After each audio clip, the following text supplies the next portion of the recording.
Pastebiu, kad labai daug tėvų žiauriai bijo vaiko ašarų. Nu, atrodo, viską padarytų, ant galvos atsistotų, kad tik vaikai neverktų.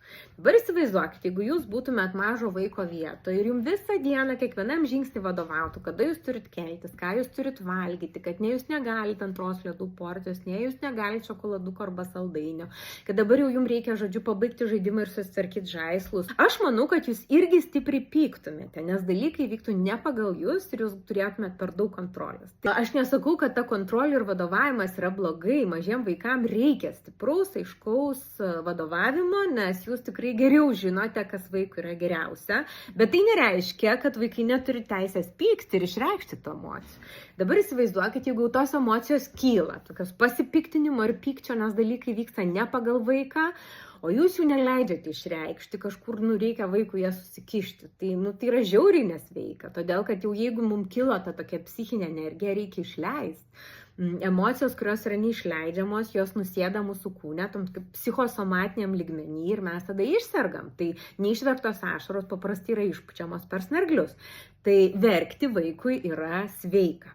Sakysit, kad labai stipriai vaikas verkia, kažkaip neadekvačiai. Tai aš pastebėjau, kad labai stipriai verkia tie vaikai, kurie turi tėvus, kurie net laiko jų ašarų ir kurie turi patirties, žodžiu, palaužti tėvus savo to tokiu protestavimu. Tai čia iš to vietoj tiesiog tiek ir sakau, pasidarykit išvadą, nes paprastai ten, kur vaikai žino, kad tėvai laikysis savo žodžio, jie tiek daug energijos nenaudoja protestui.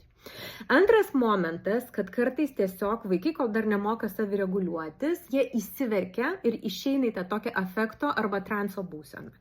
Tai čia tada jau reikia pagalbos vaiką sugrąžinti save, nes jam pačiam, žodžiu, tą padaryti sudėtinga, tai yra jau toks vaiko nebetausojantis režimas.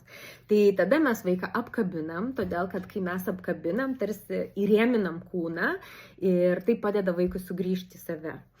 Kitas metodas, galim, žodžiu, nuprausti veidą tokiu vėsesniu vandeniu, nes tai irgi vaikui padeda sugrįžti į save. Tai, žodžiu, padedam vaikui šiek tiek įsižeminti. Tai nereiškia, kad čia yra kažkoks pralaimėjimas ir mes atleidžiam tas ribas. Jokių būdų mes jas laikom ir nekeičiam savo sprendimo, tiesiog pasirūpinam vaiku ir padedam jam nurimti. Tai, žodžiu, tvirtai vadovaujam, nes mes žinom, kas geriausia vaikui, atlaikom pagarbiai ašaras, įgarsinam vaiko emocijas, tai ugdo jo emocinį raštingumą, kuriam vaikui emocinį saugumą ir padedam jau sugrįžti iš transo. Sėkmės.